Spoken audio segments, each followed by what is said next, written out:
కేఎస్బిఎల్ వారి శ్రీరామనవమి కళ్యాణ మహోత్సవం సింగర్ సునీత గారి మధురగానంతో మార్చి 27 సాయంత్రం 5:30కు బుక్ మై షోలో మీ ఉచిత పాస్ ఇప్పుడే బుక్ చేసుకోండి.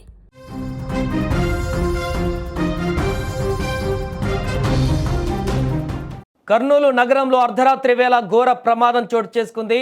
రోడ్డు ప్రమాదంలో తీవ్ర గాయాలైనటువంటి ఒక నిండు ప్రాణాన్ని కాపాడుదామని వెళ్ళిన మానవత్వం మరో లారీ రూపంలో వచ్చినటువంటి మృత్యువు ముందు ఓడిపోయింది.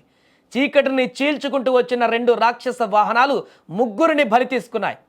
కృష్ణనగర్ జాతీయ రహదారిపైన జరిగినటువంటి ఘోర రోడ్డు ప్రమాదం నగరాన్ని ఒక్కసారిగా ఉలికి పడేలా చేసింది. సాయం చేయడానికి వెళ్ళినటువంటి వారు సైతం విగత జీవులుగా పడి ఉండడం చూసి స్థానికులు ఒక్కసారిగా కన్నీరు మున్నీరవుతున్నారు. ప్రశాంతంగా సాగుతున్నటువంటి కర్నూలు నగరంలో నిన్న అర్ధరాత్రి ఒక్కసారిగా ఆహాకారాలు మిన్నంటాయి. కృష్ణానగర్ వద్ద ఉన్నటువంటి జాతీయ రహదారిపైన ఉన్న హంద్రి వంతెన ఆదివారం అర్ధరాత్రి ఒక మృత్యుపాశంగా మారింది.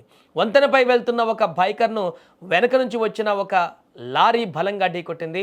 ఆ వేగానికి బైక్ మీద ఉన్న శేఖర్ అనేటువంటి వ్యక్తి గాల్లోకి ఎగిరిపడ్డాడు.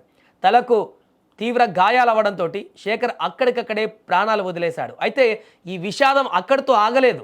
అతన్ని కాపాడదామని ప్రమాదం జరగగానే అక్కడ ప్రమాదాన్ని చూసినటువంటి స్థానికులు వెంటనే మరికొందరు వాహనదారులు అప్రమత్తమై అతనికి తీవ్ర గాయాలు కావడంతో కాపాడదామని మానవత్వంతో అతని దగ్గరికి వెళ్ళి అతన్ని లేపేటువంటి ప్రయత్నమో లేకుంటే అక్కడ రోడ్డు పక్క నుంచి అతన్ని పక్కకు తీసేటువంటి ప్రయత్నమో చేస్తున్నారు. వారు ఉటావుటిన సహాయక చర్యలు చేపడుతుండగా విధి మరో రూపం వంచింది. మొదటి ప్రమాదాన్ని గమనించకుండా అతివేగంతో దూసుకు వచ్చినటువంటి మరో లారీ సాయం చేస్తున్నటువంటి ఆ గుంపు పైన దూసుకు వెళ్ళింది. ఏం జరుగుతుందో అర్థం చేసుకునే లోపే ఆ లారీ చక్రాల కింద మరికొందరు నలిగిపోయారు. సాయం చేయాలన్న ఆ మంచి మనసే ఇప్పుడు వారి పాలిట శాపమై మారింది. ఈ రెండో ప్రమాదంలో షెరిన్ నగర్కు చెందినటువంటి బండారి కన్నతో పాటుగా మరో గుర్తు తెలియని యువకుడు అక్కడికక్కడే మరణించాడు. సాయం కోసం చాచినటువంటి చేతులు రక్తసిక్తమై రోడ్డు పైన పడి ఉండడం చూసి అక్కడున్న మిగతా వారందరూ కూడా నిర్ఘాంతపోయారు.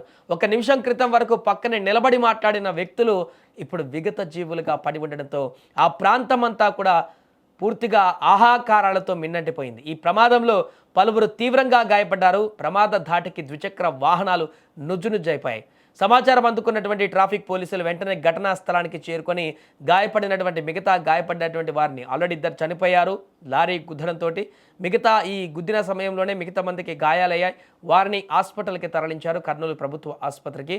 ప్రస్తుతం అక్కడ క్షతగాత్రులు మృత్యువుతో పోరాడుతున్న మిగతా వారు. పోలీసులు ఈ ఘటనపైన కేసు నమోదు చేసుకొని దర్యాప్తు చేస్తున్నారు. ఏదేమైనా కర్నూలులో జరిగినటువంటి ఈ విషాదకరమైనటువంటి ఘటన ఇప్పుడు అక్కడ ఒక్కసారిగా స్థానికులందరూ కూడా తీవ్ర భయాందోళనకు గురి చేస్తోంది.